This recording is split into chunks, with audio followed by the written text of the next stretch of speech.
Здравейте, скъпи родители и бъдещи такива родители! Всъщност, днескашната ни дискусия и коментари ще бъдат по-скоро за бъдещите родители, за това какво могат да направят те в протекция на своето дете срещу алергичните заболявания. Както е известно напоследък, алергиите зачестяват и то зачестяват в целия свят.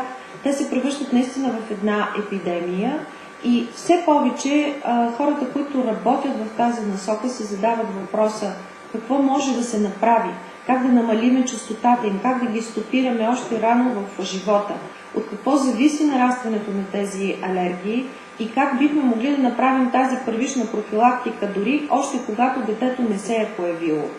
Това особено ще касае родителите, които имат вече някаква алергия, т.е. майките и бащите, които имат някои от алергичните заболявания, било то бронхиална астма, алергичен ринит, хранителна алергия или някаква друга от нашите заболявания или атопичен дерматит.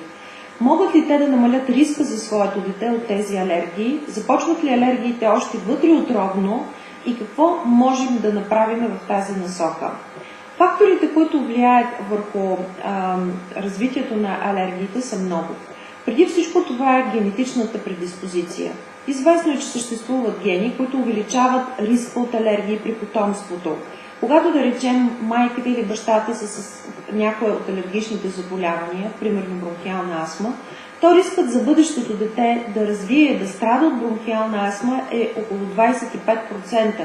Ако и двамата родители са с това заболяване, рискът скача до 50%. Могат ли тези родители да направят нещо още вътреутробно, за да намалят този риск за детето си? Много са факторите. Освен генетичните фактори, тук влияе теглото на майката, инфекции по време на бременността, стресът, който тя преживява, начинът на раждането, сезонът, в който се ражда детето, хранителната диета, която майката спазва по време на бременността, веществата, които приема, хранителните добавки, които получава и много други. Подробно и в най-общите насоки ще се спра на факторите, рисковите фактори, които водят до увеличен процент алергии и какво можем да направим за тях. Затова, защото все повече проучвания установяват, че детето вече се ражда с някои от симптомите на алергия. Те може да са минимални, може да са дискретни, но ние вече ги различаваме. Тоест, новороденото бебе, което ще развие алергия, има различни параметри от това новородено, което никога няма да развие алергично заболяване през живота си. Така, например, белодробната функция, измерена при новородено, което има риск да развие бронхиална астма и да има някакъв проблем с белият си дроб по-нататък в живота, е по-ниска в сравнение с новороденото, което никога няма да развие бронхиална астма. Тоест има фактори, освен генетичните, които действат още вътреутробно и допринасят тези гени при тези деца да се експресират, т.е. да се проявят по-рано в живота. По същия начин стои въпросът и с кожата. Способността да се губи вода, трансдермалната загуба на вода, при деца, които ще развият атопичен дерматит и екзема по-късно в живота си, е по-голяма тази трансдермална загуба на вода при тези новородени, които носят гени и риск от това заболяване, отколкото при новородени, които нямат ген за това заболяване, които няма да развият проблеми с кожата си по-късно в живота. Всичките тези натрупани данни дават основание да се мисли, че гените в взаимодействие с околната среда по време на бременността, а околната среда включва различни влияния. Това взаимодействие между гени и околна среда по време на бременността допринасят за развитието на алергични заболявания или съответно намаляват риск от развитието на алергични заболявания. Какво наричаме под околна среда по време на бременността?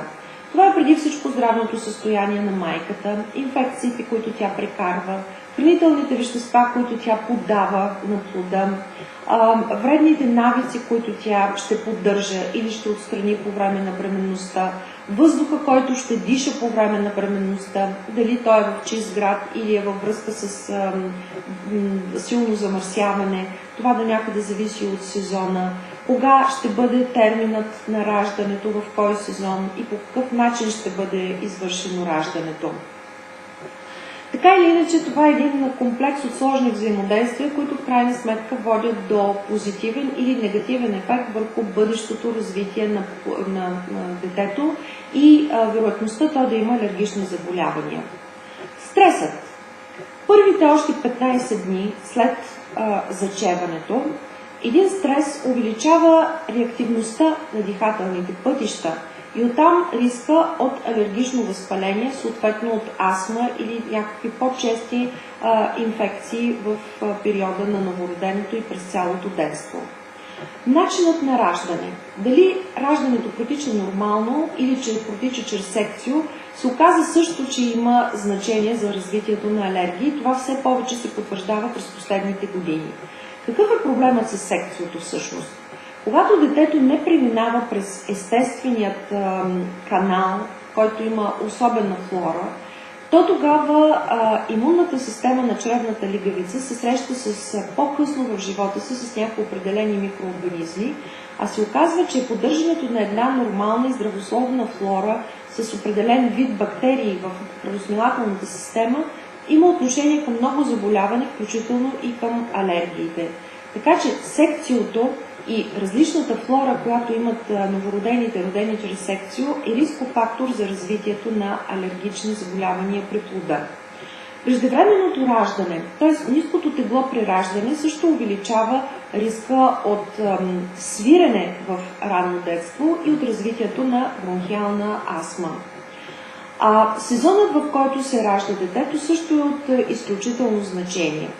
Родените през есента и през зимата, когато слънцегреенето е много по-ниско и когато и дефицитът на витамин D е по-изразен, води до по-голяма честота на хранителната алергия. Това е във връзка, разбира се, с слънчевата експозиция.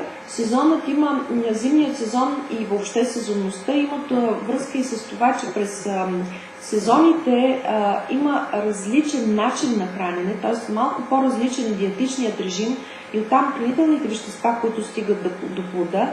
Освен това, през есенно-зимния сезон, освен ниското слънцегреене и по-високия дефицит на витамин D при майката, съответно и при новороденето, ключова роля играят и по-честите респираторни инфекции в този сезон. Обратно на това, родените през пролетта имат пък по-висок риск от поленова алергия, особено когато единият от родителите е с алергичен ринит или конюнктивит, причинени от полени, т.е. имат сенна хрема.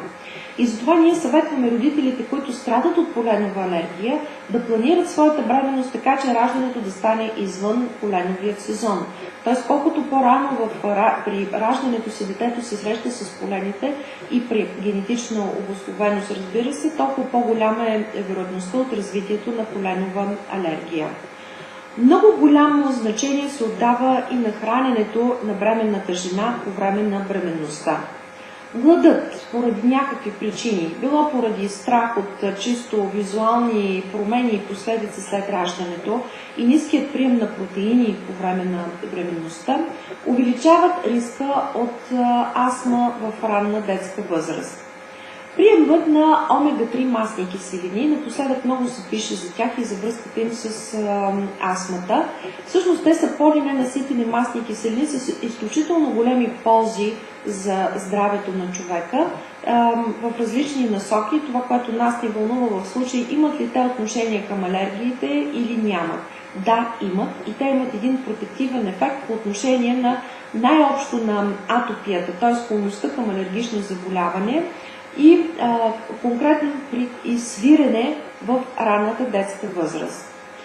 В друго проучване се доказва, че пък консумацията на черупчести, т.е. на морски дарове, каквито са скариди, ракообразни, увеличава риска от свирене и от екзема.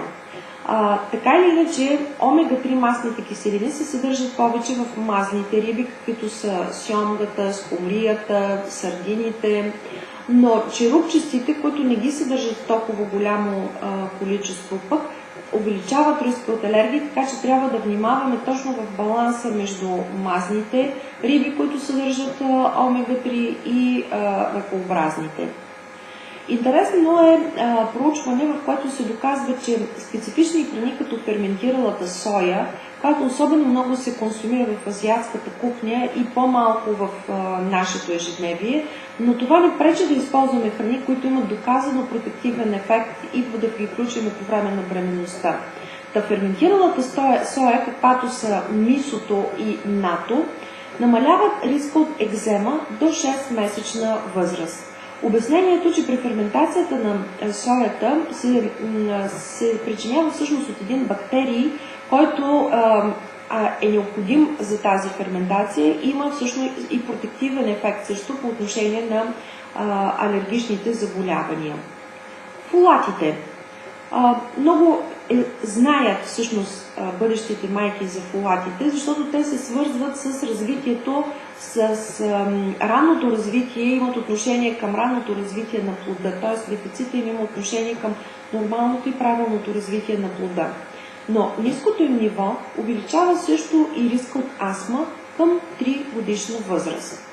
Когато се приемат храни богати на фолати, а това са основно тъмнозелените зеленчуци, каквито са спанака, келето, магданоз, копър, маруля, броколито и така нататък, т.е. те са храни богати на фолати, тези високо ниво на фолати намалява рискът от алергии, атопия и също и от свирене в ранното детство. Установено е, че те се асоциират и с по-ниско ниво на имуноглобулин Е, т.е. това са тези патологични антитела, които реагират с нормално съществуващи в природата неща и които всъщност са отговорни за развитието на алергичните реакции. Важен, жизненно важен, есенциален елемент е и селена. Ниското му ниво, особено в ранната бременност, увеличава риска също от свирене в кърмаческият период и от вероятността за поставяне на диагноза астма към 2 годишна възраст. Особено богати на селен са ядките и то бразилският орих. Особено впечатляваща е цифрата, която се съдържа в бразилският орех. Ако дневната нужда от селен е 100%, то в консумацията само на една ядка селен, ние се добавяме селен в порядъка на пъти над нормата, така че не бива да се прекалява и с консумацията на бразилски орех по време на бременността. Каква е ролята на отделните витамини по отношение на риска от развитието на алергии? Витамините като витамин К и маслорастворимите витамини също имат протективен ефект по отношение на алергичните заболявания. Така, например, ниското ниво на витамин К увеличава риска отново от астма. Маслорастворимите витамини, каквито са витамин А и витамин Е, увеличават пък риска от алергичен ринит, така че тези витамини не трябва да отсъстват в диетата на майките, на бъдещите майки и на майките застрашени, които самите те страдат от алергия и искат да намалят вероятността от алергия при децата си. Витамин С. Ниското му ниво отново е свързано с риск от алергични заболявания и от свирене. Много се пише, особено напоследък, за ролята на витамин Д в алергичните заболявания. Всъщност оказва се, че недоимъкът на витамин Д сред човечеството е много голям по няколко причини. Първо, защото прекарваме по-голямата част от времето си в затворени пространства, много рядко се излагаме на слънце директно, поради вредата, която то нанася на кожата и на здравето ни. Всъщност, сумарно, ако се замислим, времето, което прекарваме на слънце, на открито, е не повече от 1 месец в годината. Използваме и UV защита, така че всъщност дефицитът на витамин D е много изразен напоследък. Как той рефлектира върху здравето ни? Има отношение към имунитета, към състоянието на кожата и към риска от алергични заболявания. Той има отношение, както заедно с витамин А, към развитието на епителните клетки в белия дроб на плода и съответно ниското му ниво увеличава риска от астма и от белодробни увреждания към 10 годишна възраст. Така че добавката на витамин D в хранителният режим на бременната жена е от изключително значение. Микробната флора, която се поддържа в червата, има незамерима роля в метаболизма и в продукцията на някои витамини и също има отношение към про- и пребиотиците. Много проучвания през последните години са направени по отношение на протективната роля на пробиотиците върху спрямо алергичните заболявания. Противоречиви са данните, но така или иначе в някои проучвания се установява, че приемът на пробиотици по време на бременността и в кърмаческият период, особено в първите 3 месеца от живота, намаляват риска от развитието на хранителна алергия и атопичен дерматит при новороденото и при кърмачетата в целия този период, през целият този период на кърмене и в ранното детство.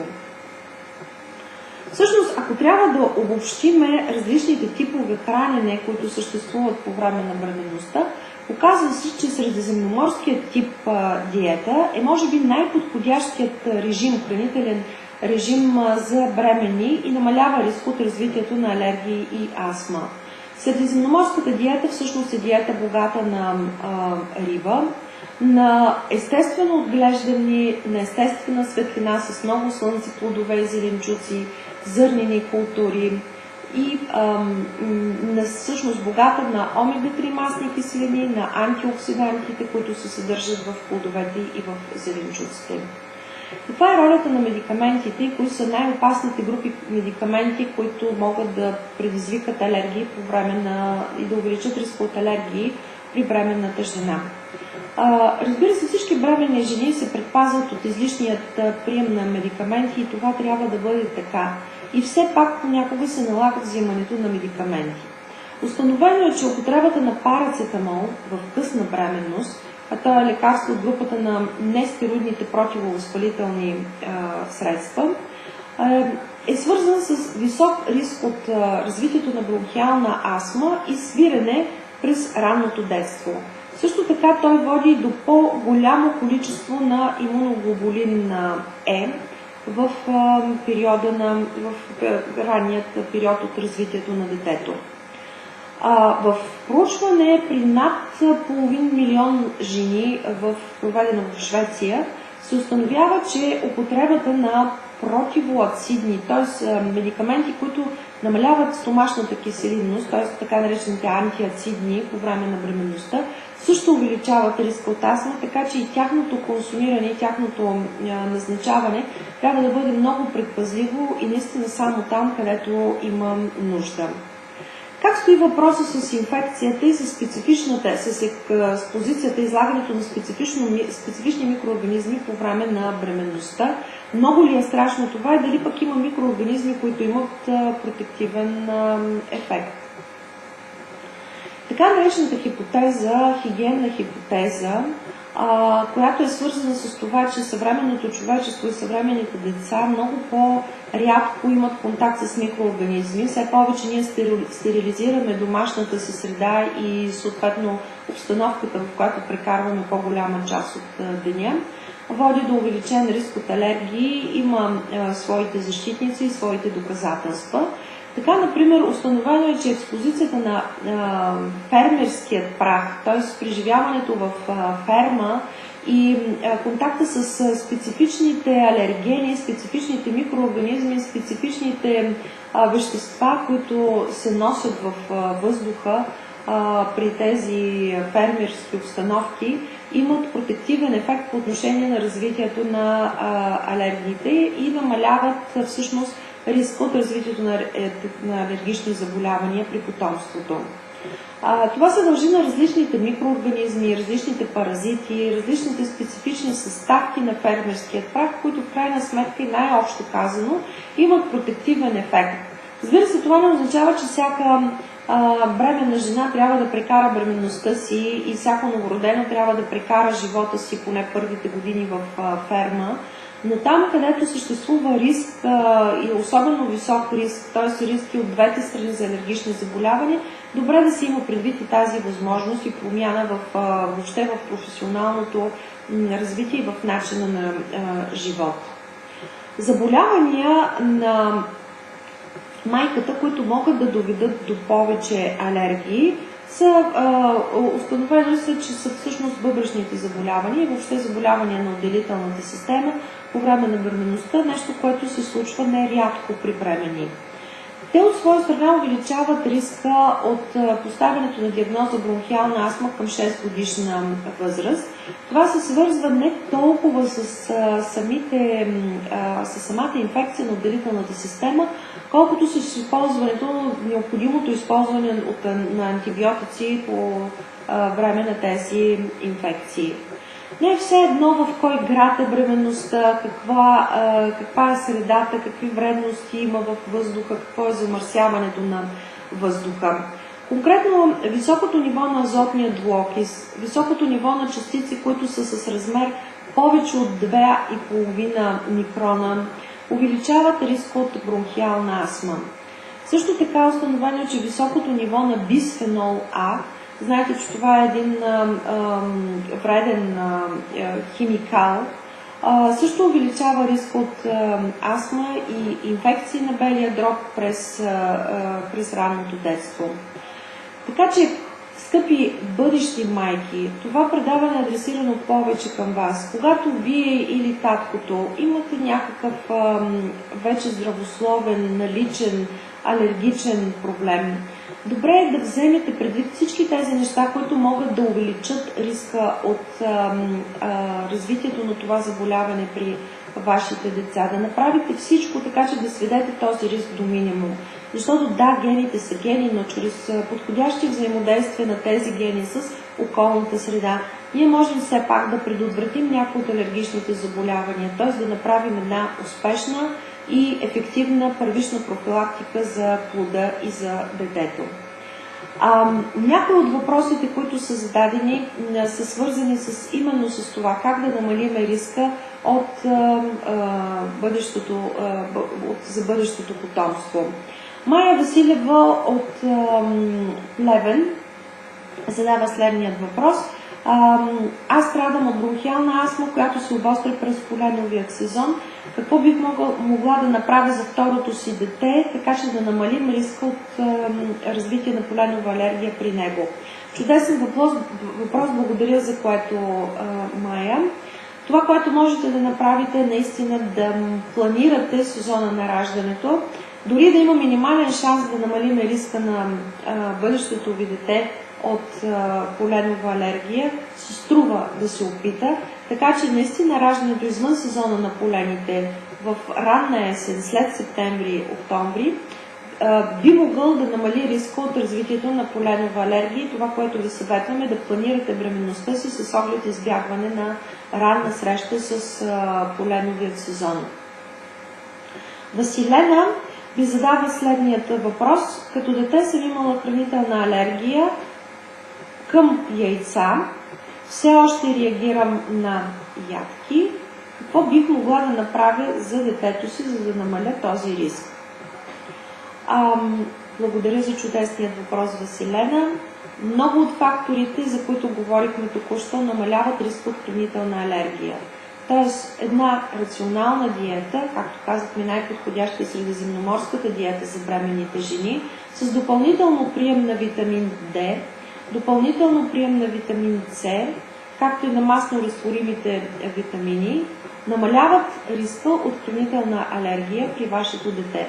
Така че, базирайки се на едно рационално хранене и прием на хранителни добавки, също и пробиотици, би могло да намали процента и риска от хранителна алергия при потомството. Благодаря за отделеното време. На всички въпроси съм готова да отговоря и чрез Дечко.bg, и чрез личният сайт и фейсбук страница. Благодаря ви и бъдете здрави!